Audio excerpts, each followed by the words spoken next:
Hello, welcome everyone to today's podcast, The Engineer Whisperer, Transition into a Director Role. Thank you for being here. And today, my guest is Mark. Mark, welcome to the podcast. Thank you, Andrea. Great to be here with you. Yes, I'm super excited to have you here. And as we start, give us a little intro about you, your background, what have you done? Sure. I've been a engineer and then grew up into a manager and then went from that into an executive role for the last almost 20 years of my career. I worked for I'll say a large aerospace company for 35 years. It was a great ride and I really enjoyed it. During that time, I was able to live in Australia for 3 years with our family and have traveled around the world, met a lot of fantastic people, really have had my mindsets shifted by doing that global travel and working with people around the world. And then I retired, kind of, and now I'm back working as a consultant, helping with companies mostly in the transportation and technology sector. Wow, super awesome. I wanted to invite you here today to tell us more about your journey and especially this pivotal moment where you moved from an engineer and then from a manager into the manager of managers or the leader of leaders, aka director role. So maybe start with what came easy to you in that transition. Great. Well, I think what came easy to me was working with people because I really enjoy working with people. I enjoy teams being successful and helping a team be successful. So it's not about my success. I mean, I'm glad when I'm successful, but I define my success as helping lead a team to success. And so that part came easy for me. I think it was just the way I was wired and the great upbringing that my parents gave me. Um, but I think one of the things that was difficult is early on in my career, we didn't call ourselves leaders, we were managers, right? And manager kind of denotes I'll say a command and control model where you tell people what to do and you know everything and you're like, moving chess pieces around on a chessboard. And so I really struggled with that because, first of all, I knew I didn't know everything. And so I had to learn to trust my team. And so as I grew in my management career, I realized that it was less about me and more about the team. And then moving from a manager into a director role, the thing that became hard was learning how to delegate and trust. And those two things really go hand in hand because you have to trust the people that you delegate. Because even though you might delegate down to people as a leader or a manager, you're still held responsible for the outcomes of your team. And so that was probably the most difficult thing was how to delegate and at the same time trust my team. But I'll say that in my 25 years as a manager and executive, there's only been a few times where that's let me down. There were a few times where I trusted people when I shouldn't have, but by and large, everybody that I delegated to, um, I could trust, and they did great work, and they did a much better job than if I had tried to micromanage them. Well, tell me more about how did you learn that?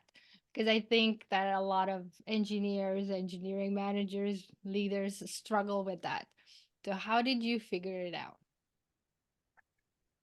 Well, I think some of it just came about because of training that I had through my employer. My employer has got a great training program, and I think the whole industry and government world during the 70s, 80s, 90s was making this transition from management to leadership, right? And getting people to follow by the carrot rather than the stick. And Yeah. so I think I had some great training. One of the best trainings that I had was actually a month-long class that was sponsored by my employer, and they brought in people from around the world. So a very diverse set of perspectives and inputs and mindsets that really helped shape who I was from that point going forward. And in fact, it gave me the courage to take more risks. And I moved my family, my wife and 4 daughters, to Australia, where we lived for 3 years. And I don't think I would have done that without that training. So I think it was a combination of training and then just seeing how people operate and knowing how I wanted to be treated by my leadership, right? Because I didn't want leadership that micromanaged me. I wanted leadership that gave me goals and pushed me, but fundamentally um, gave me the license to figure out how to do it. And tell me more about that training. What stood out? Because I know that there is this other group of managers who say, training no had enough, they're not good, so who don't believe in the power of training. So, do you remember what stood out? What made an impact on you? I think what made an impact for me was and again, this comes down to trust. There's a good book called The Speed of Trust that I would Mhm. recommend, Okay. which really talks about the importance of different dimensions to trust. But it was the genuineness of the teachers that were there, and then also bringing in other people that were peers or people that were ahead on their career journey to share what their lessons learned were. And it's too bad that some people go into training feeling like they know it all, because that's going to be a mindset that's going to, in my opinion, hurt them in their career growth. But my mindset was always such that I didn't know it all and I could learn from others. And so I really embraced that and soaked in that opportunity. Mm. I have a feeling that you were the one who asked a lot of questions. I was. And I think that's part of that mindset, that open mindset and the learner's mindset of curiosity, and that manifests through questions. Absolutely. Absolutely. So you mentioned a little bit about what you struggle with. Was there anything else that you you found as an obstacle along the way?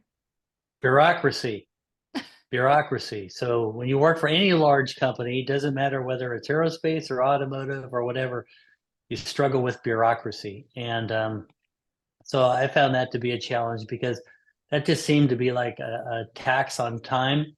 And some of it, the intent of bureaucracy is good, right? And that is to have structure and order and processes, but sometimes it becomes too much of a good thing. And so I would say that was a challenge for me in terms of learning how to deal with that. And the way that I did end up dealing with it is just realizing that it was like a tax on my time, but we all pay taxes and taxes go for good things. And so we just have to realize that we have to dedicate time to maintaining the bureaucracy and making sure we're compliant in everything we do. Hmm. A little bit the mindset shift there to kind of see the value of it. As you said, we all pay taxes, and taxes go to to support Yep. good things. Yep. Mm-hmm. Now, did you find something surprising in that transition? Yes. So I have a daughter that just turned 21 years old today. And I talked to her this morning and I like, do you feel any different? And she's like, no, not really. So when I became an executive, I kind of thought, well, I don't feel any different. I'm the same. I'm the same person. So I think that moving into executive leadership is overrated, right? I mean, it does have some financial benefits, but it also has some expectations that go along with it in terms of your commitment, both personal and professional, to the organization that you're supporting. And you spend a lot of time. So I think the thing that was surprising to me was as I transitioned from non-executive into executive management, that it's the same stuff, right? You're moving up, you're having greater influence over more people, but what really comes down to is the character and integrity that I have and we as leaders have, and maintaining that when you get into the executive ranks, because there is a lot of pressure, and there's more pressure when you get into the executive ranks because of competition.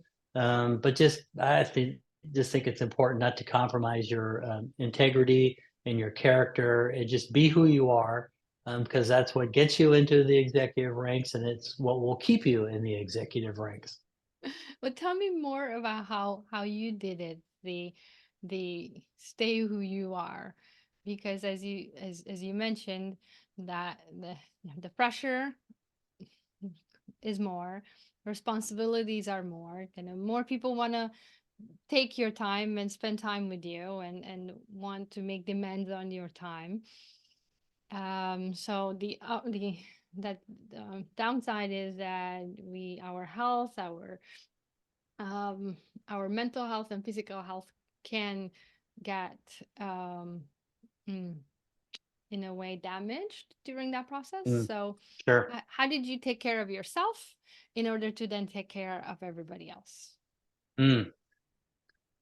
Well, I think one of the things that I did that really helped was I learned, and of course, during my career when I started, there was no such thing as email. Um, and so that all kind of happened during my career. And I found that it was just easy to send emails or now send text. And that's the easy thing to do, but it's not always the best thing to do. In fact, most of the time, it's not the best thing to do. So I found that doing a lot of emailing, and especially when they became contentious emails, created a lot of stress, because there's an adage that I like that is, in the absence of information, people will assume the worst. Oh yeah. And so if you get into an email battle with somebody and you don't hear from them for a while, you really think, oh no, Andrea's really upset with me now because now she's Yes. not even replying to my email. Yes. Right. And Yes. and so so I just really came to value the importance of personal communication, and face to face is always the best, but even over the phone is good. And one of the great things about Zoom or Teams or these virtual things is you can still see people and interact, and Yes. get 90% of the value compared to being there face to face. And so I just found myself spending more time, and I had to force myself to do this, spending more time doing one-on-one or one on a few communications rather than relying on email.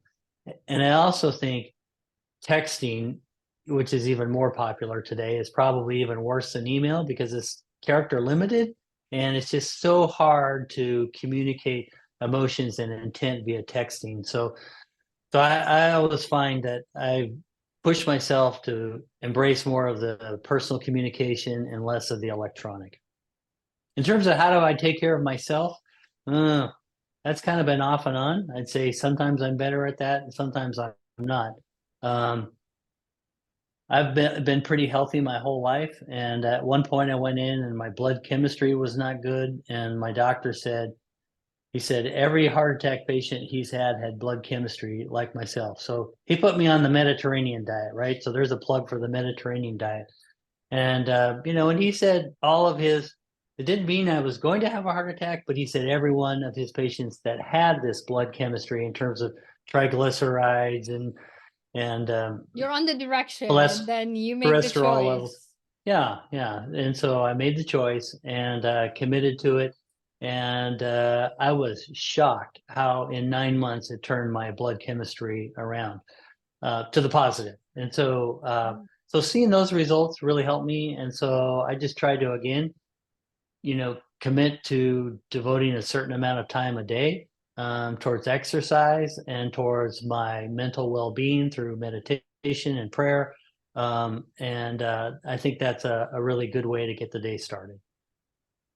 Thank you. Thank you for sharing because I'm a I believe that the whole person has to be taken care of, not just the leader in us or the parent in us or the manager or the engineer in us, but everybody um needs to be taken care of for us to really thrive and to live the Right. life that we want to live. So You thank bet.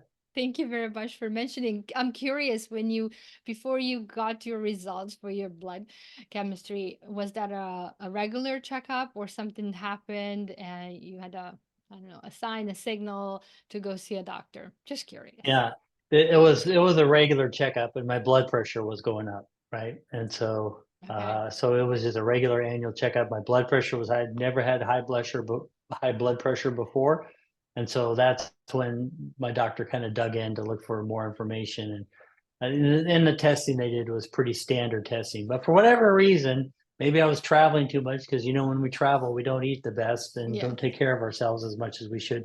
Yes. Maybe it was because I was traveling a lot. But for whatever reason, in 1 year, it went from being good to not being good. And so that was kind of a wake up call to me. Yes. That also gives me a little bit of insight in that you have a system in place that is, brings data in, that values maintenance and checking in, and then that you have a circle of or a network of people around you who, for example, a doctor, others have others who you have around you to help you with your health and with your leadership. Was that something intentional on your end? And do you remember? Well, let's start with, was that intentional on your end to build that network around you? Well, I don't really like doctors. I don't know very many people that do, but I knew that they do have a valuable function. And so I just thought it was important to go in and get regular checkups. And so I did that. And I would say the other thing that was really important is once this came about, I had great support from my family and especially my wife. So she put us on the Mediterranean diet and got the cookbooks and, made it easy for me to eat the right stuff. So I credit her with a lot of my success from a health perspective. And so it's really good whether you have family, friends, or whatever, to, share with them um, what your challenges are, whether they're mental or physical health, so that um, they can help you on your journey and help provide accountability and support in moving you in the right direction. Yes, that's that network that I'm talking about. I know we sometimes think that we have to have, I know, a big elaborate and almost like start with people that we don't know, and then the fear of how do I ask them. But really starts with the people who are closest to you, friends, family, Yep. um, doctors, former, I don't know, sport coaches, who really care about us, and then just expand from there. But I'm curious as a leader because it's how I met you, through someone else who was in your network. Um, was building a network something that you intentionally did as a leader when in an executive? Yeah, it is. When you work for a large company or any large organization, building your network is really important. And the good news is I'm an extrovert, right? And so that's fun to do That's and like, easy for me to do. Not everybody is an extrovert, and that just makes it more challenging for those people that are not. But I was an extrovert. I truly enjoy meeting people from all different backgrounds and appreciate their perspectives and learn a lot from different people. So yeah, so I was very intentional about building my network, keeping in touch with people. That's where I think some of the electronic stuff really does help, right? So in terms of emails, right? I mean, you might be on the other side of the world from people in Australia, for example, but I still keep in touch with them. It's hard to do because of the time zone difference via phone, but yeah, it's really easy to do an email and just to keep up that conversation. So, like all of our relationships, you've got, kind of your inner circle, you've got mhm. your outer circle, and then you've got the people, and, maybe I'll call it your influence circle. And that influence circle is really important. Um, I saw a study once that was done at a large company, and they mapped out all of the vice presidents in this company. So it was kind of a hub and spoke system, right? So you can Oh imagine yes. these wheels all around Mhm. on this diagram. But then you had these dots that were outside of the hub and spoke, and they connected to all the different wheels. So, like the vice presidents didn't talk that much together, but yet these people that were these single points that influenced and spoke with everybody, it turns out that they did a measure of effectiveness in terms of how effective were these people at influencing people. And these influencers, I'll call them, had more of an impact on changing the direction of the organization than the vice presidents themselves. And so, if you kind of view that in the context of like the human body, you've got your heart and you've got your brain, you've got your things like that. But sometimes it's these other things that, like the blood that connects everything together, that's just as important, if not more important, than any one organ. And so, um, so I kind of, even though I became an executive, so I was like a small hub in a big organization. I always thought it was important to stay in contact with other people, because you can learn a lot from other people, and you can also help influence the direction of the organization towards good. I love that visual, Mark. I Thanks for sharing. That will stay with me, and hopefully those who are listening. Because one of the things that I learned, and it was one of those aha moments for me in my career, is mapping out my now work and the people that I Right, knew and within my organization, and then the third, the like third, fourth, maybe out to fifth degree of who knew me, and it was fascinating because yeah, it really gave a good picture of who I know and who knows me, and there's a very eye-opening drawings, put it yeah, that way. yeah. And then being intentional about maintaining that. Once you've got that, it's easy for people that are more in that third circle, right, to just lose contact with those people. And so, just being intentional about once a year, twice a year, keeping in contact with those people, I think that's huge. Yes, yes, I agree. Because one of the uh, one of my how to say this, things that I keep repeating to engineers is the one thing that you do want to invest in is the people. When you have some time, yeah, it's usually when we start our careers, first we don't have money, but we have time, and then kind of it flips.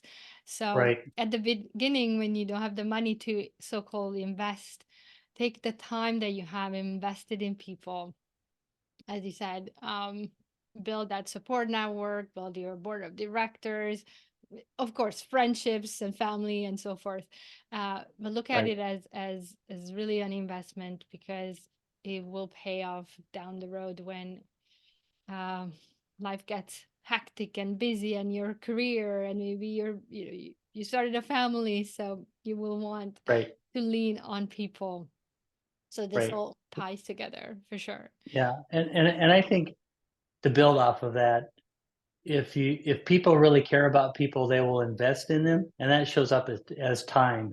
So I would say, Andrea, if I wanted to know what your financial priorities are, you could give me your checkbook, and I could go through it, and I could see, here's what your priorities are. Well, if we think about our schedule in the same way, in our day, how much time do we invest helping other people, to staying in contact with other people, versus doing things ourselves? And I think engineers, we tend to be a little bit more introverted, and so we like to just be down and in and doing things. And So it's hard, but I found that it's good to, put your head up, invest time in other people, and that shows that you really value people. Yes, yes. Thank you. Thank you for emphasizing that. I believe in that too. It has paid off. It's so funny that we say it that way. It definitely has supported me along the way in my personal and in my corporate career. So, Right. yes. And you're really good at it, right? So you, I've learned a lot from you. So you do a good job of practicing what I was just preaching there. So good job, Andrea. Thank you. Thanks, Mark. Well, I wanted to ask you a little bit more. So you said two things that were challenging: the delegating and then the building trust. And then they're both built together, connected. What what is something that you can share with us that you did on the building trust side that made an impact on the people that you worked with, and then made an impact for you? Mm. Well, I think a couple of things. One is, you don't build a lot of trust with people via emailing. That's another reason to have the in-person communication. Again, whether it's face to face or over the phone or Zoom or whatever, that helps build trust, because you're really interacting with people like we are, and that just conveys so much more. I mean, we've all heard that, like, 30% of communication is in the words and 70% is in the other stuff, right? Like, tone, hand motions, etc. I'm not from New York, so I don't use my hands that much. But all of that is really important. And so I think the first thing in terms of building trust is spending time with people. Um, a good example of that was I was working on some defense projects when the Cold War came to an end, and was offered the opportunity to go work with the former Soviet Union, Russia and Ukraine, who at that point were kind of working together on commercial space programs. And it was interesting because I didn't want to work with them, and it turns out they didn't want to work with us as Americans, but it was something that the U.S. State Department encouraged because they wanted American aerospace companies working with Russian and Ukrainian companies for peaceful commercial projects, because that would employ those people and something that's good for mankind rather than maybe more destructive. And so what we found was the most helpful, again, was meeting in person. We would have meetings around the globe where we would meet. We'd spend a lot of time together. But probably the dinners were the big thing, right? Where you would get together and kind of let your hair down when I had hair, and we would just talk about who we are. And what I learned from that was that people are people all around the world. It's the governments that are messed up, but we all kind of have the same hopes and aspirations. We want to be happy, we want our families to grow and prosper, and we want to have friends and be around people that love and support us. So that's universal.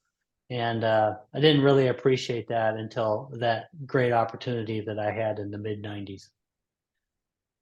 Thanks for bringing that up. I did want to ask you about your travel and your experience with other cultures. So you answered that question for me. And how interesting that neither side wanted to meet. And then sitting down, you discover that people are people, no matter where you are, what culture you're from, and what language you speak. Right. Is there anything else then? Just give you a few more minutes. As you were traveling, living somewhere else, and working somewhere else, and mingling with other cultures and other people, that made an impact on you and on your leadership. Mm. Well, I would say one other thing that I would just bring up that's kind of influenced who I am is I had some great leaders that taught me the value of systems thinking. So one of my background skill sets is systems engineering, and I think systems engineering and systems thinking kind of go together. But systems thinking would kind of be a little bit more along your lines, Andrea, because you think about, not just what you see, but also people and how people are feeling and things like that. So this whole idea of systems thinking and not viewing our world in terms of these cylinders of excellence or stovepipes or whatever we want to call them. Everything is all kind of integrated together and becoming more so. And so I just, there's that doesn't mean it's all good, right? There's bad parts. I mean, a systems thinking is an approach and it's a mindset on how to view systems. And there's forces that work to bring systems down, and there's forces work to bring systems up. But just being aware of that and being aware that there really is a lot of influence and interconnectivity between all of these, what we think are independent subsystems Yes. or systems, I think is something that I've really come to value later in my career. And I wish I had learned it earlier. Hmm. Well, any tips on those who are watching, listening, on how you learned it, how you learned about systems thinking?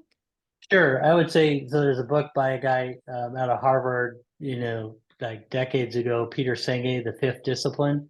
And it's a really good book on systems thinking. And I just think he did a really good job. So even though it's decades old, it's still a classic. And he talks a lot about the different dimensions to systems thinking, and what you can do to become a better systems thinker. Awesome. Well, I'm a believer in the foundation, so you get those skills of as I call it for when you I love to play tennis, so Yeah, it's learn the basics of just holding the racket and hitting the ball before you learn forehand, backhand, and all the other right. positions. So the basics, the fundamentals, learn them well. So thank you for that share, Mark. You Well, bet. as we're getting to the end of the podcast, I want to ask you, what transition are you going through right now? Well, I think as I mentioned, I retired 4 years ago, and but I wanted to stay engaged, and so I've moved back into a consulting role. So I'm consulting with my former employer and with some other companies, and I'm really enjoying that. For one thing, I think it's good to keep the brain active. I'm 61, so I've got a little bit of runway ahead of me. And but the nice thing about doing this is I can pick and choose the things that I want to work on, and there's a lot less bureaucracy. So there's still some, but a lot less bureaucracy. So it really is a great transition, and I'm learning how to do that because like when I was working full time, I had one calendar, it was my work calendar, and I would put stuff on that, but I had one calendar. Well, now I've got a personal calendar and I've got a work calendar, and they're not integrated. So oftentimes I mess up and I miss meetings or miss events because they're not integrated. And so I'm still figuring that part of my life out. But it's a great thing to figure out, and I'm really enjoying it because I enjoy the freedom again to do what I want, still help building teams, building people, and helping them do something that maybe they couldn't do by themselves. Is there a mindset shift that you're going through right now as you're figuring out how to integrate the calendars and then these parts of your life? Well, there is, but I don't know how to describe it yet because I'm still in the midst of it. So Ah. we'll do that when I have my follow-on podcast with you and I figure it out because I'm still working on it. Oh, it sounds good. Sounds good. I love this. That I think the topic or the theme is integration, and then you're going Right. through it. So okay, so part two will happen later this year with Mark. We will have him back. Well, Mark, thank you for being here. And as you probably heard from other podcasts, I give the mic back to my guests at the end to close us out. So, what would you like to leave us with today? Oh, well, thanks for that.